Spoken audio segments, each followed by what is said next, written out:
Severino Buxton.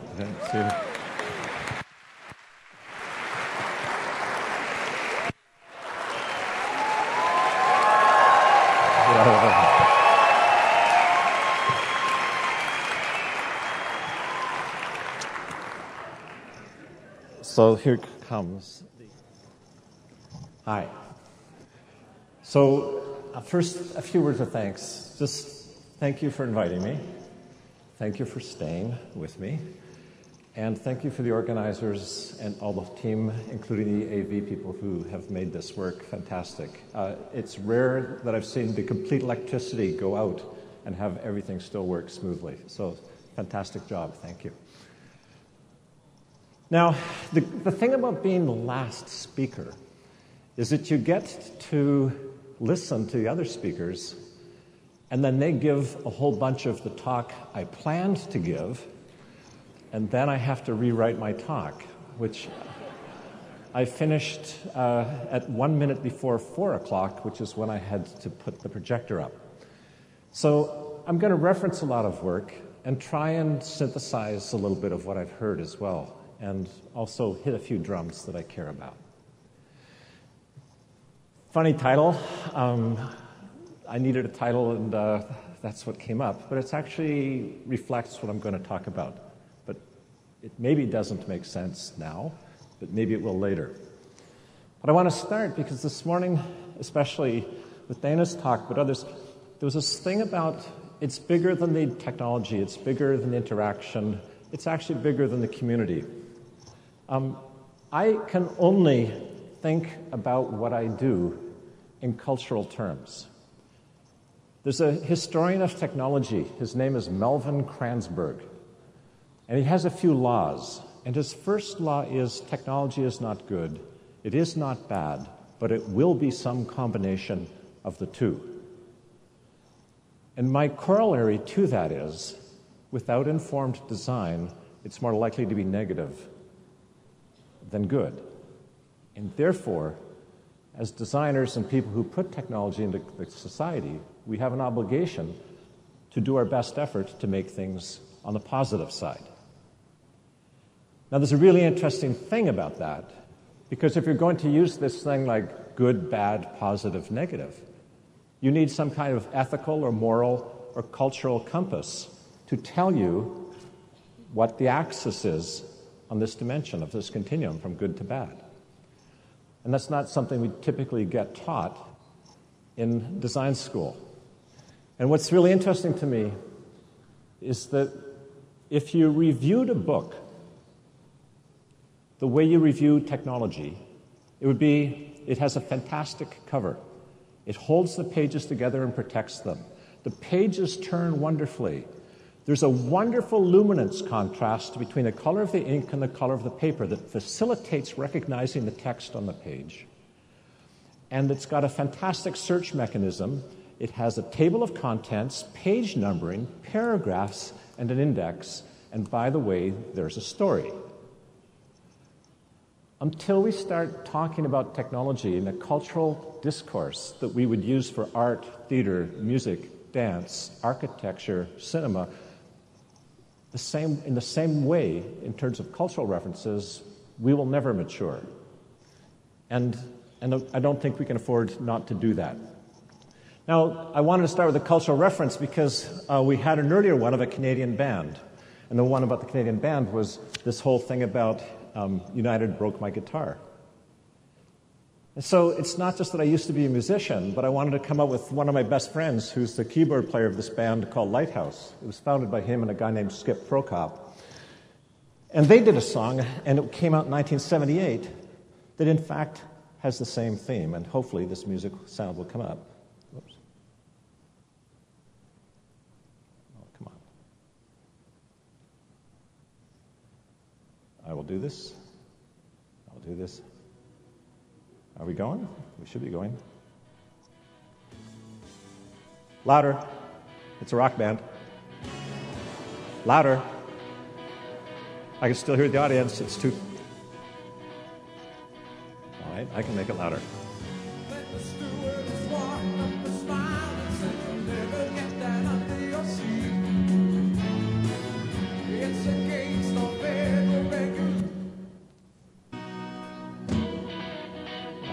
blew it. That's not a volume control. I'll just get the chorus.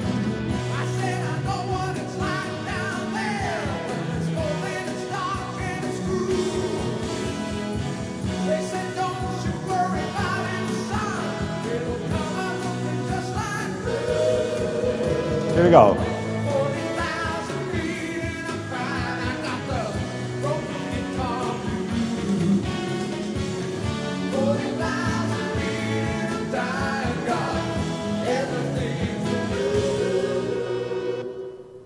All right, so what does this tell us? It tells us that there's history. It keeps repeating itself. Airlines have always broken guitars. That's not what's changed. Even Canadian guitars. And people have always sung music about broken Canadian guitars. Now, but what's changed isn't the airplane, isn't the broken guitar, it isn't even making a song about it. It's the cultural, social, and political impact that comes because of the internet instead of having a hit record. That was a hit record. These guys have played Carnegie Hall 4 times. You're just too young to remember it, maybe from 78, but it really was. The point is this: no airlines changed the policy or replaced the guitar. And by the way, that was a Gibson Flying V guitar. You could buy 5 BMWs with the price of that guitar. That's the Ralph Cole, who was the guitar player, was very sad. So we come up with some questions. And the question that's come up yesterday and today was, we've talked about iteration, we've talked about design, we've talked about sketching and all these things. And I've heard somewhere that experience is actually important. And here's the dilemma. First fundamental thing that we ask, what came first, the chicken or the egg? And we've never left this particular question. If you simply called the egg design and the chicken experience, which came first? How are we supposed to make great experience if we don't first design something that we can experience? But how can I experience something that we haven't designed? It's a proverbial chicken and egg situation. And there's lots of techniques, and people will tell you all these different things. And maybe, in one sense, the best answer to this question at any given moment is what probably is worth being called design thinking. And the answer will continually change. And if you follow the circle of this diagram, you'll just say, oh, this is iterative design. We just need to iterate. Build, test, rebuild, test, till it's good enough to ship, or where you just have to ship. But that's not design thinking. That's iterative design. That's iterative engineering. That's not going to solve the problem. The reason I care about this stuff is the perfect storm we just heard about in Jared's talk. I don't question anything he's saying. But he forgot to tell you one thing. That every time you get a mature market pushing out the 90% that's crap, it's at the end of the life cycle, not at the beginning. We understand, finally, every technology at the end of its life cycle. Things mature when they're old. And so as soon as this perfect storm gets pushed out by a mature market, guess what? The market's changing. And there's a whole other pile of crap waiting to land right on you, your business, and your customers. And we can anticipate it. And so what I want to do is say, how do we anticipate what's going to come so that we can avoid it? And by the way, the underlying theme I'm about to say is, what we're doing right now, the better we do it, the better you do what everybody's talked about this week, the faster it's going to collapse. Paradox, but it's true. So let's just start and look at this for a minute. Keeping in the music cultural references, René Magritte has this famous image, ceci n'est pas une pipe. That's not a pipe. It's a rendering of a pipe. You can't smoke that. It's a picture. And a lot of what we do in experience design is we do things like this, and we think that the sketch or the rendering is in fact a thing, and it's not. So I would say here, here's just some sketches, and I think sketching is important. I wrote a book about it, so I must think it was worth 2 years of my life. But from Brooks Stevens, I'd say, let's put this. Ce n'est pas un dessin. It's not a design. That's a sketch. It's part of a design. It's a component. It's part of the design process. That is not a design, no matter how high fidelity it is. It's just part of the process to ask the right questions. But here's the issue. This is the deeper part. And why iteration, for example, isn't enough. I have a really good printmaker friend who I've worked with really a lot named Richard Sewell. And we were talking about the whole thing of crit. And again, that's been spoken about a bit this week as well. How do we do critique of each other's work? How do we do critique to actually refine the designs and and encourage it in a way that's respectful? Well, you can't do critique on a single thing. Because if you give me a design and ask me to give a critique on that one thing, there's a one-to-one relationship between the idea that you're presenting and you. If I criticize your design, I'm criticizing you. But if you come with 5 different ideas simultaneously, and you haven't made up your mind which one is good, if any of them, then if you haven't made up your mind, why should I feel sensitive? We can talk about them. One of the reasons you sketch and you develop these quick techniques is so that you can do 5 designs instead, 5 questions rather than one answer. If I give you an answer, I criticize it. When you give me an answer and I criticize it, I'm criticizing your work. If you give me 5 and I criticize and give my opinion of them, we're working together as colleagues. Sketching is simply a way to manage the social protocol to be able to have a conversation about work that's respectful and with the end goal to get the right answer, not your answer. Multiples, therefore, are fundamental to anything we do. I don't want answers, I want propositions, I want suggestions, I want opinions, but I don't want answers. But this is just one mouse, and it's not even all the mock-ups, but these were all things that were done for a single mouse that we were doing at Microsoft. But those are the blanks, the color schemes, everything, and that's a fraction. There's boxes of those things that were made to get to the one place we landed. And we have to do that in software, we have to do that in hardware.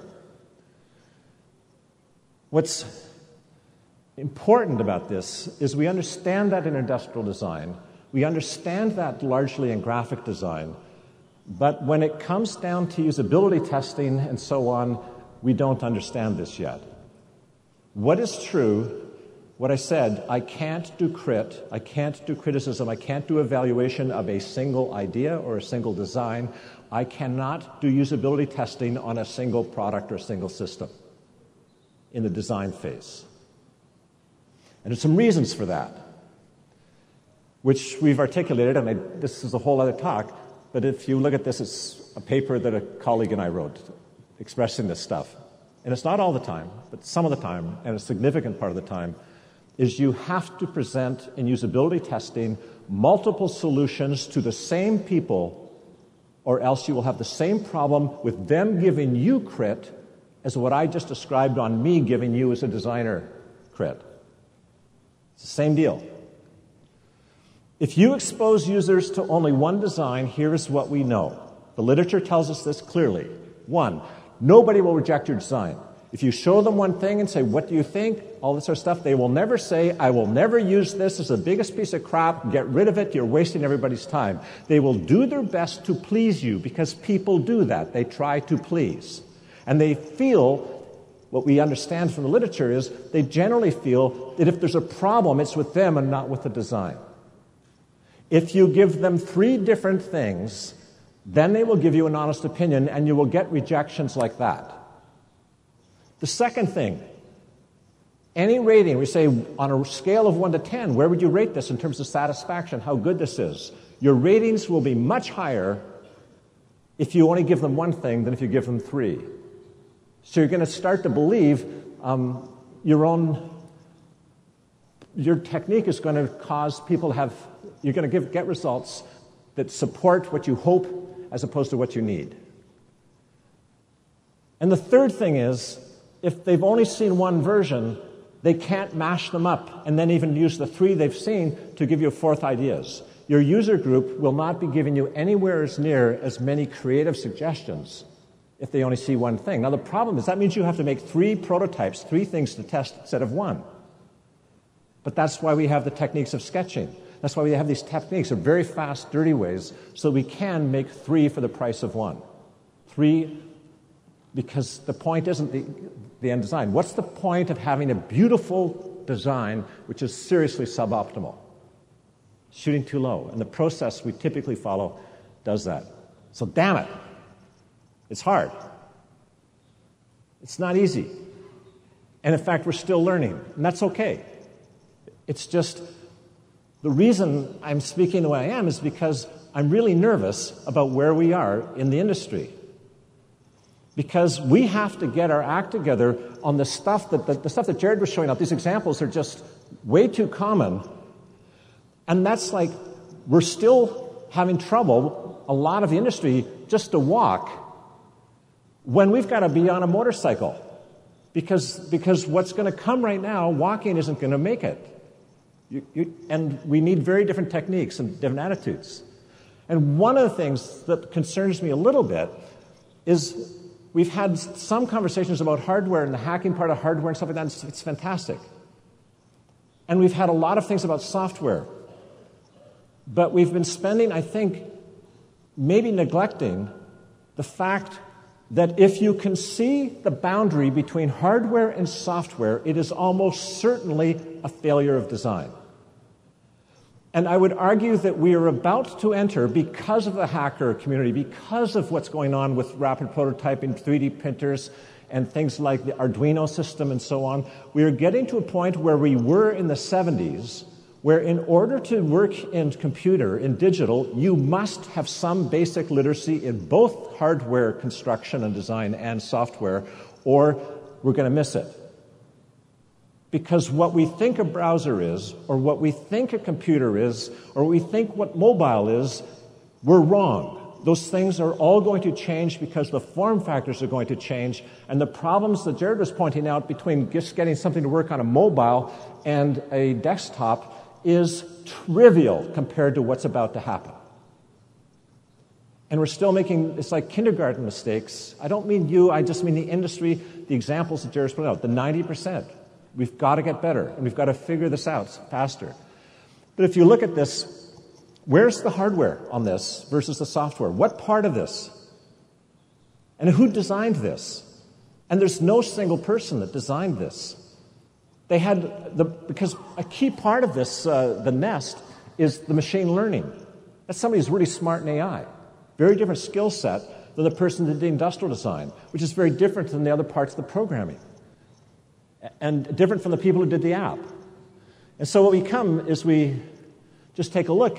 You're going to go and it's going to blur and keep blurring. So until the difference between hardware and software is as blurred in the product as it is in the fonts on the screen, we're probably not ready yet. I believe that what we can do today enables us as professionals to do a good job and do the design right. We can make things that are usable. We can make things that are, Jared's examples notwithstanding, they're better than the Wang word processor that he showed at the beginning. There is progress, it's just too slow. But that's not what we're supposed to be doing. You do not win a design award when you build a bridge across a river and it doesn't fall down. You expect it to work. That's not worthy. It has to be a fantastic bridge, architecturally good materials, reliable, low maintenance, and safe. and then needs something extra, some extra magic. And so it's not just getting the design right, it's getting the right design. And the reason you need the multiples is not just for the social protocols of critique. The social protocols of critique and design and this process that are unique to design. You do not do this in software. You do not do this in hardware. You do not do this in math. You do not do this in science. Design does it. But that is what helps you as quickly as possible to get down and get the right design. And if you spent as much time learning your skills and the engineers and technologists you work with and the business people, why would you want to get a suboptimal design and a suboptimal solution? But we're going to keep doing the same thing if we do it the same way. We've got to change how we work. We've got to change how we think. Now, the problem is we don't have any time. We're always behind. But that's okay. We're allowed to be human. We're allowed to do our best. And we're absolutely allowed and, in fact, encouraged to fail. This is something called the long nose of innovation, and it helps us. It throws us a lifeline to how we can maybe work with some of this stuff. And this basically says that there's a 20-year period from the time an idea first surfaces to the time it reaches maturity, and maturity is defined that it's at least $1 billion industry. You start to say, 20 years? That's crazy. I'll tell you how crazy it is.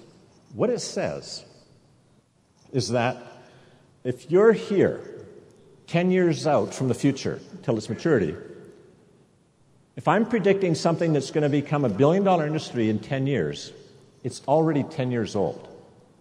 If I'm going to predict something that's going to be $1 billion industry in 5 years, it's already 15 years old.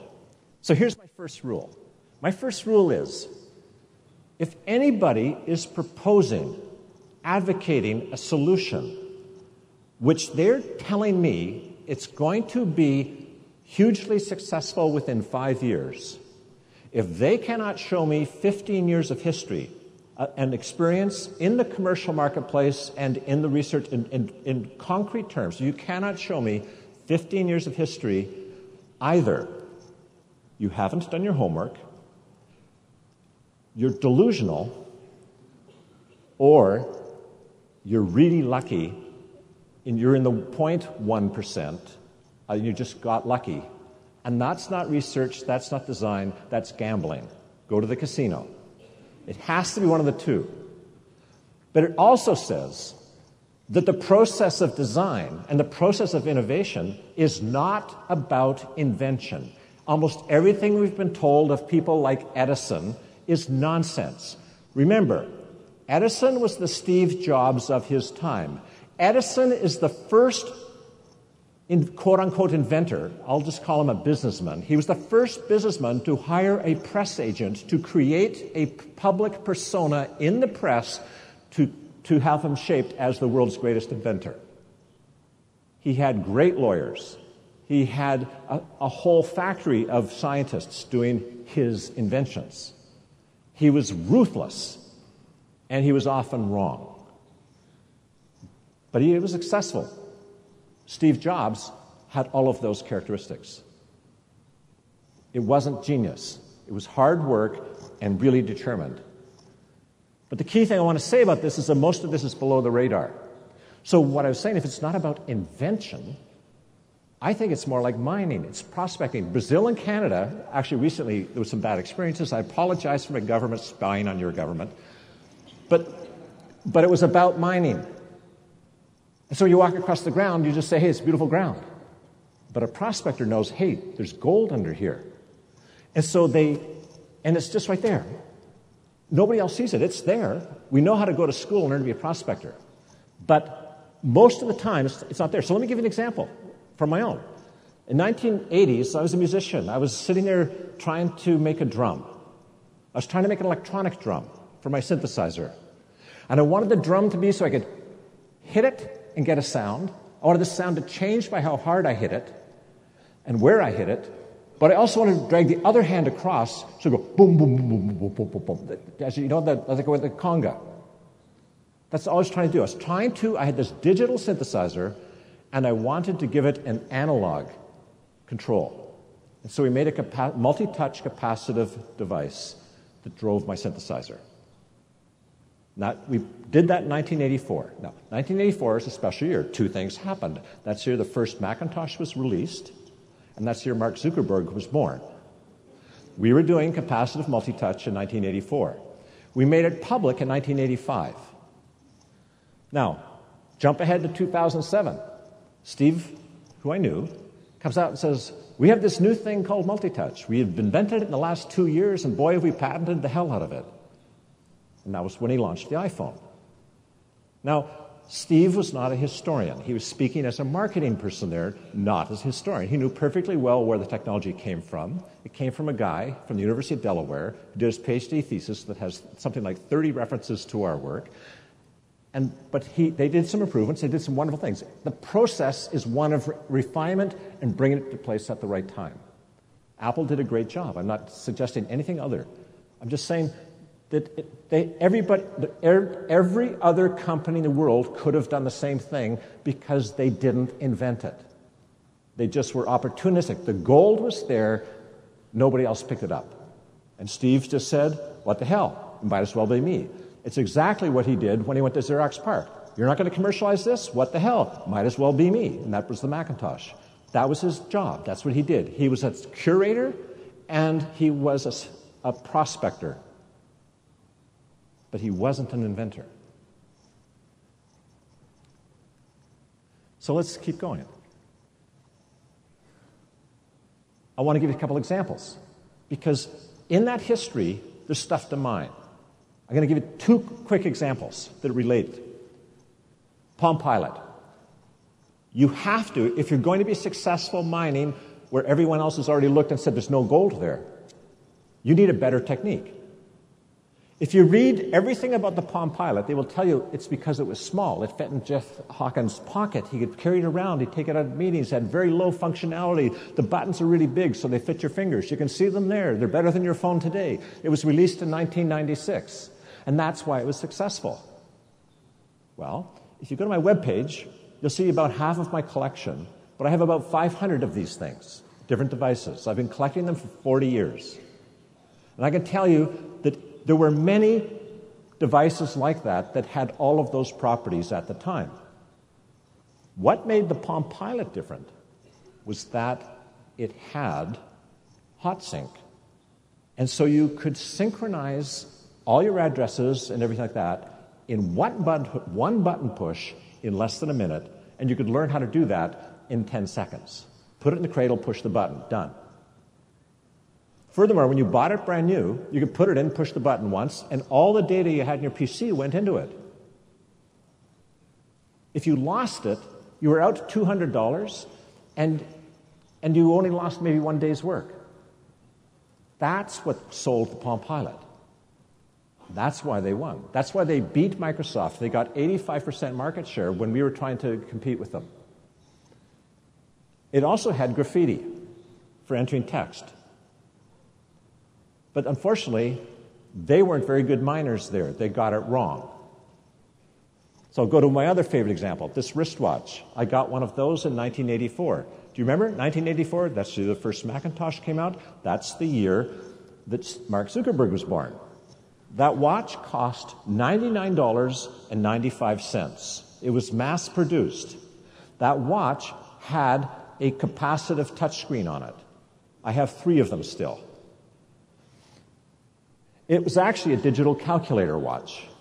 And you pushed a button on the side to say, I want the calculator, and then on the front of it, you just wrote 1 + 2 =, and it had character recognition on the crystal of the watch, and an answer would appear in that little digital window up above. And yes, it really worked. Now, that's something like 19 Moore's laws ago. The compute power that was in that, the chip today, would have over 250,000 times the compute power. And it had recognition. And what was amazing about it is it had heads-up recognition. You could do, you know how you have touch typing, so you can type on the keyboard and look and read the document like that? Well, I can write down a phone number in my watch with that thing, looking there with my eyes on the document, and just enter here, because I've got good motor memory on something this small. So right off the bat, There's a 1984, a watch that tells you how you can do SMSing, email, or other commands without looking. Anchor your thumb. You've got a frame of reference. We know this is within a human biometrics to do, and away you go. That was 1984. Palm had the graffiti, which was based also on some stuff we did on music, by the way. It was a single-stroke shorthand we developed in 1978. We published that to enter music into a computer. But they put it down on the bottom, and on this side here is where you put the text, and there's where you put numbers. Oh, and there's no feedback, so you had to look in order to write. So if the Palm had have done things correctly, they could have held it and let you enter text without looking. All I'm saying is, if you look and you're a good prospector, and Brazil is Canada's biggest competition, that if you know what to look for, and you know these things exist, and you do searching, and you know the history, it's much easier to get these things and pull them out. And there's the answer to how to work with a smartwatch or smartphones. And none of the smartwatches that are out there today let you do what that watch could do in 1984. I never met anybody who's designing smartwatches that's ever seen one of those, much less bought one. The point, I'll come back to this, but I'll make the point right now. How much would it cost you to build a prototype that let you prototype those two experiences? I can just tell you, you can buy the Palm Pilot on eBay for $10. The watch is going to cost you more. It might cost you $1,000. That sounds like a lot of money for a watch. I'm sorry, I'd pay $5,000 for a watch, because for you to build a prototype, the time it would take you to get the parts, build it, and get it working at a product level quality, it's going to cost more than $5,000. It's going to cost you about $30,000. So go buy it. Have the two. You've got them right there, and you can experience them immediately. We can go from egg to chicken in the length of time it takes you to buy the thing on eBay. Forget your 3D printer. You can't 3D print either of those things. So I'm not saying don't get rid of your 3D printer, just don't use them for that if the stuff you want to build is already sitting there waiting to be bought because it's been around for 30 years. And everybody's looking so far in the future, they don't realize what's behind. That's why the long nose is so important. The long nose is as important for the future as the long tail is. So, Microsoft Arc Mouse. Start with sketches, more detailed drawings. This is a mouse that folds up. It's supposed to be a full-size mouse when it's open, and yet fold up to fit in your briefcase so it has minimal space. In more detailed drawings, 3D printer model. Actually, it's probably stereolithography or a milling machine. I think that was a milling machine. Start to get into the actual product, and there we are as the final product. Interesting. That's synthesis. I'm coming back to music again. In the early days, when they had a Moog synthesizer, you had to learn how to synthesize sounds. You put sine waves together and you built up the sound you wanted. There was additive synthesis where you had sine waves. There was subtractive synthesis where you took noise and you filtered the extra stuff out. But it was synthesizing. That's what a synthesizer is about. It synthesizes sound, and that's what sketching, drawing, 3D printing, and so on are. Synthesis. It's one way to build the representations, the renderings that we use to rapid prototype and rapidly explore concepts. What I'm saying is, with something called the Emulator 2, all of a sudden we had sampling. Because it's way easier to take a photograph of the world than to model it. It's way easier to record a sound than to synthesize it, if the sound is out there. And that's what eBay is. eBay is a sampler, as opposed to a synthesizer. And so if you were doing this mouse concept, the first thing I would have bought was the Motorola flip phone. Because it's the same basic hinges. I could learn and inform about that. I don't have to build that prototype. I can get it on eBay like that. Let's explore that. How do they do it? And let's look at successive versions. One of the things that might have happened here is, because Microsoft just bought Skype, I could have a mouse that when I pick it up, it automatically becomes a phone. Right? I'm down here, I'm on a Skype call. It's coming through the speakers, everything's fine. And then you walk into the room, and I don't want to disturb you, or it's something I don't want you to hear about. I can just go bingo like that, private. I have a mouse right there. I don't need another piece of garbage on my desk. Bing. By prospecting for one reason, I take advantage of the unexpected consequences to trigger an idea of another possibility. If I was just being so focused and directed, I'm not going to miss all this stuff. Nearly all the great ideas are the results of unintended consequences of people pursuing some other objective. And the thing here is 3D printing's over there on the synthesis side. All of these techniques are valuable. The question is you need to be good at all of them in order to choose the best one for the job you're doing. I'm not saying one's better. Everything's best for something and worst for something else. But what makes us different and professionals is how big is our repertoire of techniques. Okay, so what? What do we care about? Here's the big doomsday part of this, the part I'm worried about. And so Jared gave a nice history. I love the fact, that's one of the things I really like about him. He knows his stuff. He's old, so he's lived it, right? I'm even older, which is scary. But I want to explain what I see happening and use a slightly different taxonomy. By the way, if this is different than his, neither is wrong. What's interesting is there's probably some cross product of the two that actually will help you learn even more. That's how you go prospecting in the way of ideas. But I'm going to say there's 3 phases to the history of interactive computing. 3. And each one is accompanied by a miracle. So I'm going to say, here's the phase, and here's the miracle. And the first phase came around 1975. And that's 4 years after I started doing computer music. I think I did my first film soundtrack completely digitally in 1971. But it wasn't a commercial product. So this is a commercial thing. It's arbitrary. This is the Altair computer. This thing had no monitor. It had no keyboard. It had no disk drive. You basically programmed it by flipping switches and flashing lights came on.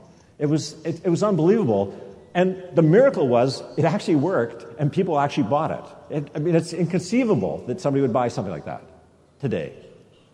But it was amazing. You thought you'd died and gone to heaven. And things got better really quickly. And you had text editors where you could edit text, and as long as you saved every 30 seconds, you wouldn't lose your work when the computer program crashed every 45 seconds. And you still thought that you were lucky. How many people lived through that period of computing where you knew your text editor or what you were working on the program was going to die in the middle of whatever you're doing, and you had to save all the time? Come on, you're not that young.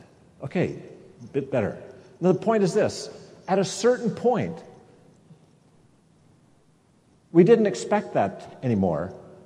We stopped saving, and yet when it did happen, we got even more, really, really pissed off. And we weren't happy anymore. But we still bought the software because that was how stuff worked. Things got better. It started to auto-save and so on and so forth. But it was not good. But here's the very important thing about psychology. It's called change blindness. As human beings, we are blind to small, regular, incremental changes. As things got better, faster, cheaper, and more reliable, we didn't realize that something had changed. And we had no mechanism to have that pointed out to us. Now, contrast that with your children, or when you were a child. Your parents, you did not look older in the morning than you looked the night before when you went to bed. And yet on your birthday, when your parents took you and measured your height on the door in the kitchen, they realized, my God, you've grown that much. You're becoming a woman. You're becoming a man. We need to, for every trend that's going on, which is predictable along the long nose, we need to not just chart them, but to measure them and recognize when you have an order of magnitude change, it's become a different thing. So what happened is phase 2 happened. Everybody was feeling, oh, we're doing a really good job. We're selling lots of product. It's really good. We're really fantastic engineers. We're really great designers. We're really great, product people, salespeople. And then the iPhone came out. And in 2007. And the thing about this is, just to come again back to what you've heard all week, there were no new features. It didn't work very well in many ways. There was no new technology. There was no technology that we didn't know about. It was all there in the long nose. Multi-touch, as you've seen, has been there publicly since 1985 with no patents. I refused to patent stuff I did at university. Now, what's the miracle? It wasn't that it was faster, anything like that. It was that it flowed. Basically, it was the first broadly accepted commercial product, digital device that had an analog interface. Up until that time, digital devices had digital switch, click, pop, bang, poke, hit interfaces. This one went the way. And by the way, that's exactly what happened with musical instruments. We built digital instruments that would stay in tune, and we threw the baby out with the bathwater because to control a Yamaha DX7, which was the most popular synthesizer at the time, it was like programming a digital watch. You had to go through all these steps, through all these modes, and you had one slider, one control. And then finally, the music industry grew up and started to put analog interfaces on digital instruments. The iPhone, that's what it did. It worked, it sold, and it flowed. It met all the criteria of the first phase and added a new thing and changed everything for everybody. Now we're about to go, and I realize I've made a mistake, and this should be 2015. That's when I predict the next change is going to happen. We're going to hit the tipping point in about 2 to 3 years. And this is the case where it's not about the device. It's not about the app. It's not about the system. It's not about the service. It's about the ecosystem. And the miracle here is working from the bottom. It works, and people will sell. It has value, but it flows. And it also works together with everything else in the ecosystem.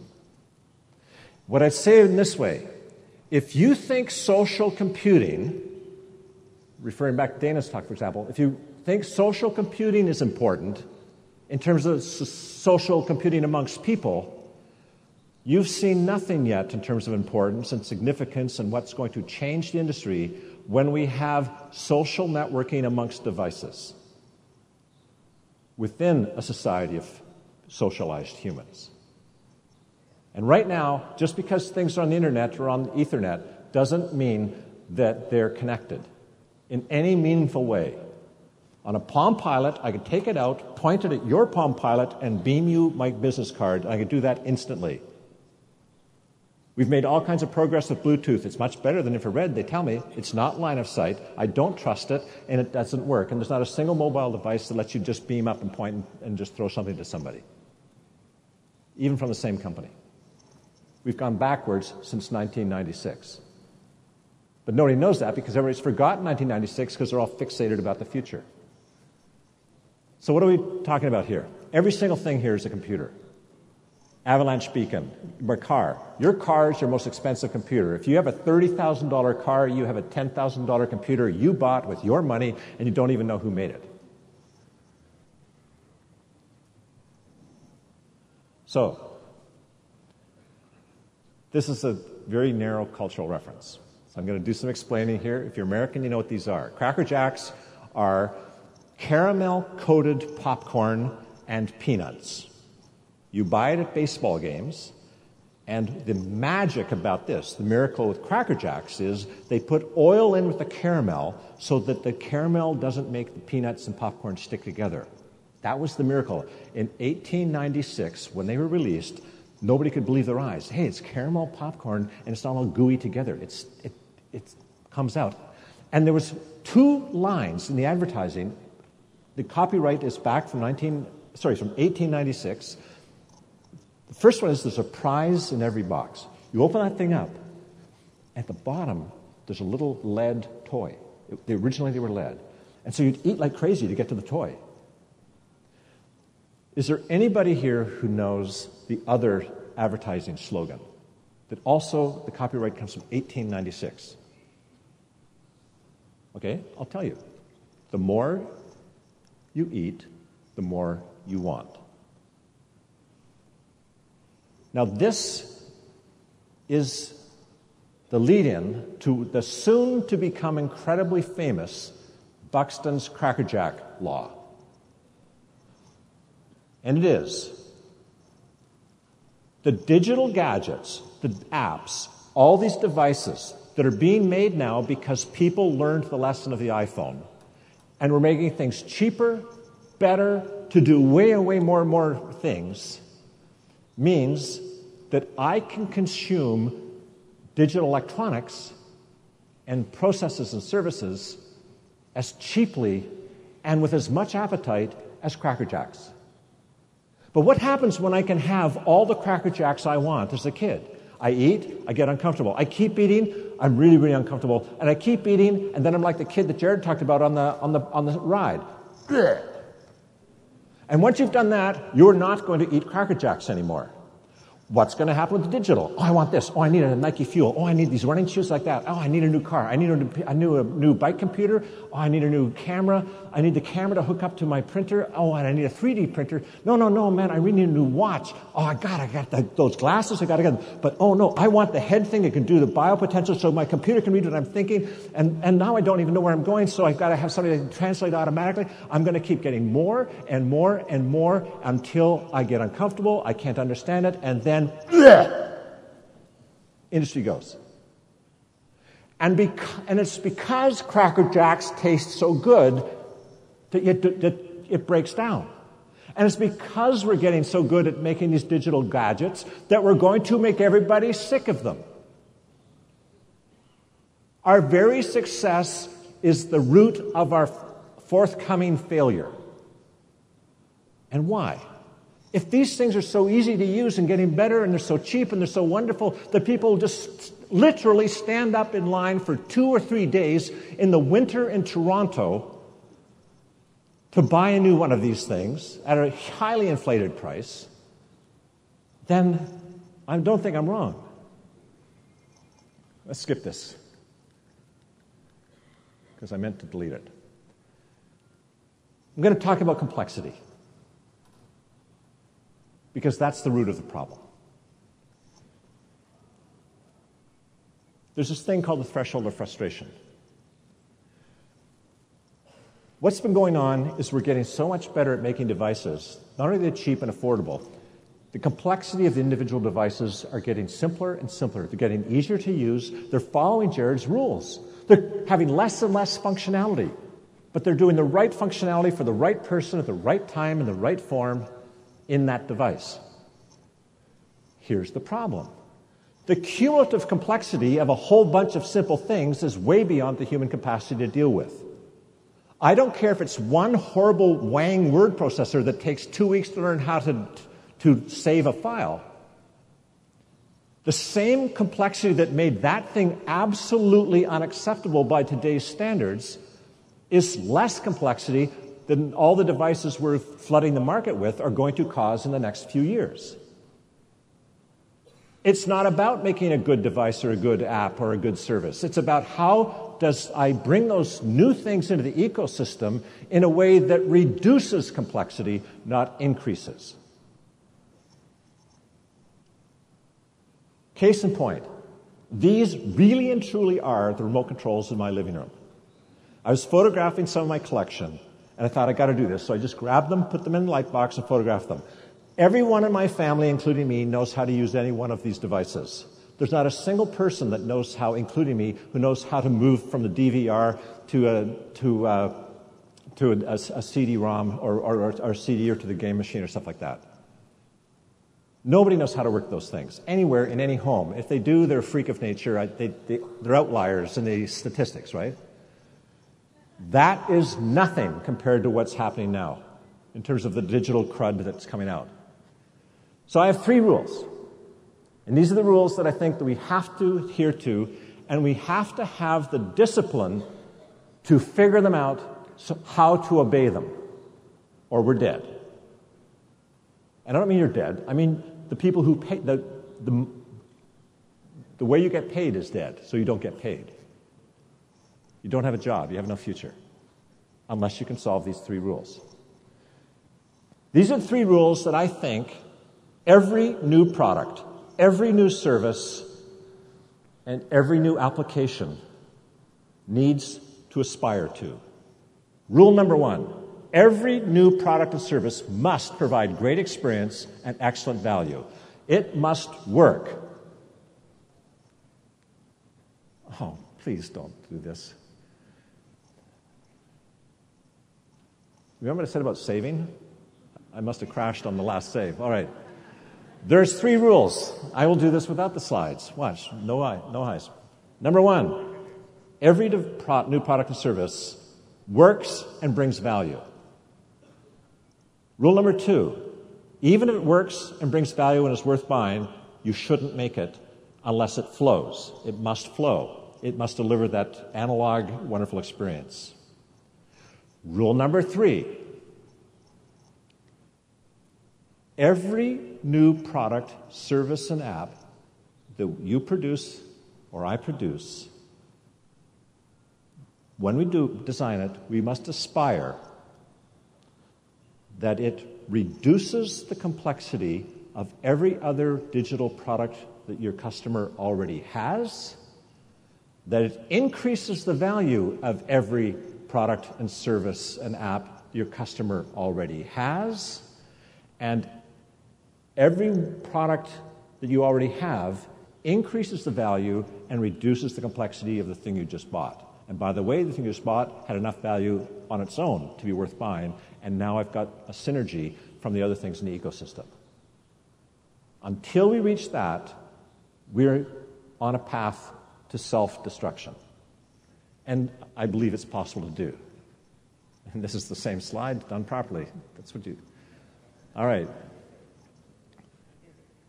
Now, I want to give some examples because I can hear people thinking, okay, he's Canadian, he probably played ice hockey, he's probably hit his head on the ice too many times, and he's crazy. And we didn't realize it, we thought he was just funny. Now we think he's crazy. So, take a look. My phone. My car. These are both 2 computers. 1/3 of the cost of that car is in the information system. If you have a modern car, the cabling that hooks together the computational and digital devices costs about the same as the motor of your car. That's before the computers. But here's what's fascinating. What I love about this is that my phone works like my phone, right? I just pull it out. On the left, it's got the modern or Metro interface. It's multi-touch, so it's eyes into me, fingers into the phone. It's got pretty good apps. It's got Wi-Fi. It's got navigation. I can text. I can do all these things. It's neat. And when I get into my car, put it in passenger seat, drive along, and all of a sudden there's this woman in my car that I've never met. She's the nicest woman. If I don't listen to her, she doesn't yell at me. She never swears at me. And she repeats herself without ever saying, damn it, I've told you 3 times, turn right. No, she's great. But the main point is, when I'm driving the car, no fingers, no eyes. Everything's speech. Quick question. Where's the phone? You, where's the phone? When I'm doing that. Shut it out, I can't hear. Pardon? No. No. No. Pardon? All around. Here's my rule. If you're working on mobile and you think you know what mobile is, you're unqualified to work on mobile. That was a trick question. That's what we call a trick question in the business. I set you up to sucker you in, pull you in, and you fell for it. Like the 90%. I'm trying to turn in the 10%. You should have said, and by the way, when anybody like me gives you that question, say, bogus question. Or, it doesn't matter. Or, say, yes. But don't answer. Anything that's obvious is probably wrong. The point is, it's not about the phone, it's about the conversation. Who cares? That's another good answer. Who cares? I can talk to my son, and if you text me, this woman's going to come and say, I got a text from you. What would you like to do? Read it? So she reads it to me. I can answer. Everything's hands-free, eyes-free. Off we go. It's pretty transparent. Okay, I know there's cognitive distraction. We'll leave it to the side for now. We can't solve everything in this amount of time. I'll do that tomorrow morning. Or you can. But here's the point. When I get out of I'm talking to you in the middle of the call. I get where I'm going. I park the car. I turn off the motor. I pick up my phone, go like this, and walk out. And every time this happens, I have a huge, huge smile on my face. Why? Because look what happened. When this was sitting on the car seat and I was driving the car, the only part of this that was being used is the SIM chip, the Bluetooth chip, the battery, and a little bit of logic. Everything else was unused. The speaker, the microphone, the address book, the speech recognition and synthesis was all in the car. Okay? So, when I'm doing this, I've got touch and vision for interaction, operational side of the phone. When I get out, when I'm outside the car, when I'm in the car, it's speech in. So here's the miracle. I get out of the car doing this, and everybody says, make consistent user interfaces. That's the worst advice. Do not hire anybody who ever tells you that, or fire them, unless they follow it up with the following, which I'll tell you the following in a second. I want to make this other point. 95% of the hardware managing the phone call locally changed seamlessly. When I got out of the car, I picked it up. As soon as I turned the car off, 95% of the hardware managing the call changed. As soon as I turned the car off, 100% of the user interface changed. Not 10, not 20, not 80, not 90, not 95, not 99. 100% of the interaction language changed. So I have an average, 197.5% of the thing changed. I have complete inconsistency of interaction language. I have near complete inconsistency with the hardware. And because of that, I have complete consistency of conversation. You should not make your mobile phone behave like a middle-sized screen. And the same thing when you go to big displays. Like a musical instrument, you write for a new musical instrument, you use a slightly different language. You try to transfer skills, transfer knowledge, so you minimize learning. And you have to have compatibility of interaction. But that coupling and decoupling of the phone is amazing. Everything we have should start to do that. So what's going on there? From the technological side, we have seamless aggregation and disaggregation of the devices, of the technologies. They join together and they come apart, and it's seamless. At the same time, we have graceful augmentation and degradation of capabilities. It's dynamic. Now, you might think that if you have aggregation, it automatically brings augmentation of capabilities. And that if I have degradation, if I have disaggregation, I have degradation of capabilities. Well, no, they both ways, and it goes this way as well. Notice, when I get to the phone, into the car, The speech recognition capabilities go way up, highly augmented by the aggregation. But at the same time, you can't play Angry Birds. You can't play solitaire. You can't work a spreadsheet. 90% of the functionality of the phone disappears and is completely unavailable to you while you're driving your car, as it should be, and you never miss it. And anybody who tried to implement it is just dumb. There are people like that who build, some people even think that it's a good idea to have a 17-inch touchscreen panel as the control for your car that you need to do even to open the windows. That's how bad design, and you can even win design awards by having such irresponsible design. The point here is that these things are transitions. Remember I said it's analog. Analog control, analog, continuous change. That we need to spend as much detail, if not more, on the design of the transitions from one state to another than we do in any single state. It's the transitions that's the problem. You could always synchronize your PDA with your computer. It's just the transaction cost prior to the Palm Pilot was so high, nobody did it. And even if but they didn't do it also because they never even learned how, because it was too complicated. And these are the qualities of the transitions. We have to specialize. You need, in my opinion, we all need more game designers and filmmakers and animators on our design teams, because those are people who understand movement, timing, and that. And the game people more than any, because they're used to doing interactive transitions as opposed to presentation transitions. So let's come back to the car.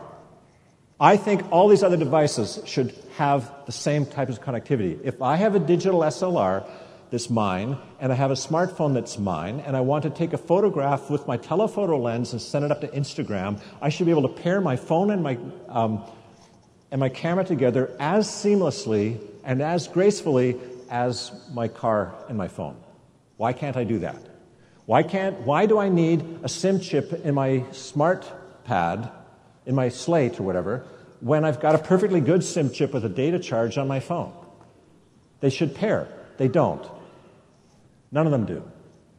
So I'm going to finish up, and just with an example. 2 examples of the same thing. Remember I said design, you've got to have multiples. I'm only going to do 2 because we're running out of time.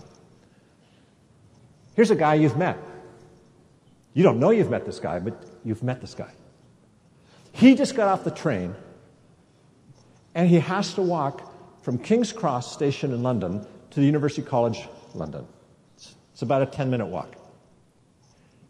The construction around that, in the last 10 years, every time I go there, it's changed. I can never find my way. So I have a smartphone, my smartphone, and it doesn't matter if it's an iPhone or it's an Android phone for this example, or a Windows phone. I don't care, because all of those phones have a GPS in them, they have good mapping, and I just say, here. So then I come. People all around me. I'm going along like this. Right? There's a dog over there who just left stuff I just stepped in. There's people behind me that want to kill me because I'm slowing them down. My wife, who I'm ignoring, who's trying to talk to me about stuff, I can't because I'm concentrating here. Shut up, dear, I'm working. I'm trying to get us to where we're trying to go. Okay, question. Do you know this guy? Have you seen this guy? Have you ever known this person? Okay, yes? Do you like this guy? Does anybody like that guy? See? Even cats get away from this guy.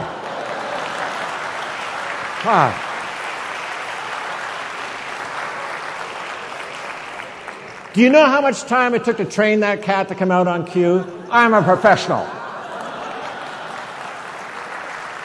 All right. Are you this guy? Because if you don't like that guy and you're that guy, you don't like yourself. Think about it. I hate myself when I'm being this jerk. I'm 65 years old and I don't want to live my life like that. Do you like the companies that make the technology that force you to be that guy? Do you love those people who make you be that guy? You tolerate them because there's nothing better, just like we tolerated that Wang word processor.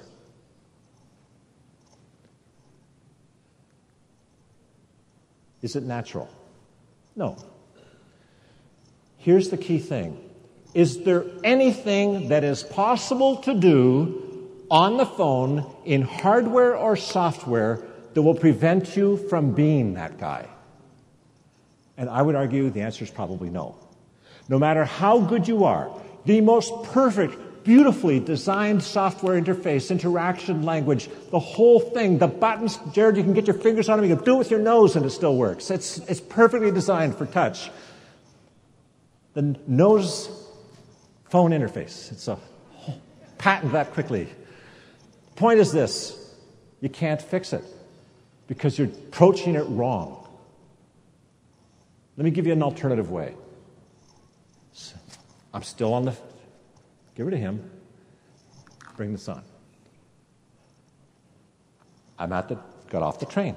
I program my phone where I want to go, and then I put my phone in my pocket, and we're walking along together, and since I'm deaf, she's able to talk to me, and I'm able to listen to her because I can see her because my eyes are free. And it's great. You just don't know what we're talking about unless you know how to sign. Now, just so you know, what my phone did is it said, hey, look on the upper right-hand corner of the advertisements around the station, and you'll see a red light blinking like that, in the upper left-hand corner, sorry. And just look around the ads. Oh, there it is. Follow the dot. When I get close to the dot gives a little blick to the side to tell me what direction to start looking to the next place. And so it's like a lighthouse. I follow the dots to get to where I'm going. The dots are on the displays that are in the ecosystem already there because the advertisers want to be where I am. The advertisers are going to pay for it because I get my eyes freed up so I can actually look at the ads that they've paid all this money to put up. In fact, on the advertising side of things, we've turned everything completely upside down. Instead of a really annoying pop-up application instead of a really obnoxious pop-up ad on my mobile application, I have a pop-up application on the ad. The advertisers that deliver this capability that lets me not be that guy are doing me a favor. And as I walk along, away I go. So it says, oh, but just a sec. You've got to change the business model of advertising. You've got to change who puts the infrastructure in to make this stuff happen. How do you make the codes? Because that's actually not a very good design. I'm not advocating this is the correct solution. What I'm saying is, if when you're looking at problems, and you don't look at them in the larger social, cultural, technological, and political, economic ecosystem, if the solutions, when I say do 5 meaningfully distinct alternatives, if they're not as different from each other as this is from that, we're not pushing. We're way too conservative. This is about how I play the ecosystem.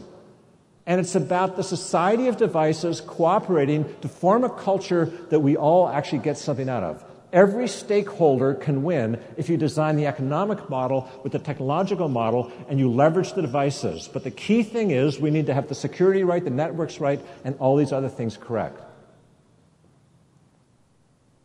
But the alternative to not doing that is we all collapse. And this also means you don't need tracking. There's no cookies, there's nothing. Because my eyes are there. I can make it completely anonymous. Disappear. It's just a thought. But it's more than a thought, it's a way of thinking. That's called design thinking. It's a way of holistic design thinking that looks beyond the device, beyond the gadget, beyond the material, and beyond even the social part. It looks at the whole thing. And if we don't have those skills in our organizations, then we're probably going to suffer for it in terms of suboptimal designs.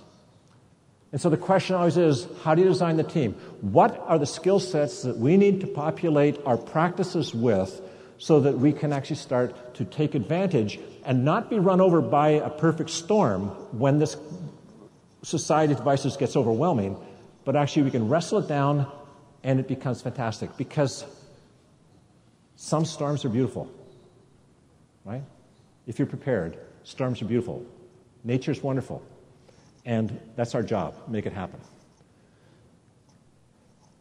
Piaget says intelligence is the ability of an organism to adapt to a changing environment through the process of assimilation and accommodation. That whole thing. Adaptability, another verb, to a changing ecosystem. That's intelligence. Intelligent design is design that helps us adapt to the inevitable changes that are happening right now. That means to be intelligent, we have to monitor and understand those changes, just like your children coming up. It's not about great usability, great interaction design, or even great experience. As professionals, we should be able to deliver great interaction, design, and usability, and great value. That's our job. What we need to aspire for is going beyond that and hitting it right at the culture level, at the quality of life, at the style of life. And that says, what are your values? And here's the closing point. We're approaching a point where we can build anything we want if we're determined to do so. And so the only relevant question, or not the only, the most relevant question is, now that we can build anything, what should we build? Not what's Apple building. We have to think on our own, and we need to have some cultural guide, something that says, what makes me Brazilian? What makes me Canadian? What makes me like my family? What's important to me? That question was asked the other day. Most important question. What's important to you? If you can't answer that, how can you design for it? And you have to understand for the culture of your society at every level, from the individual right up through the space. And with that, I say thank you very much, and we'll see you for it.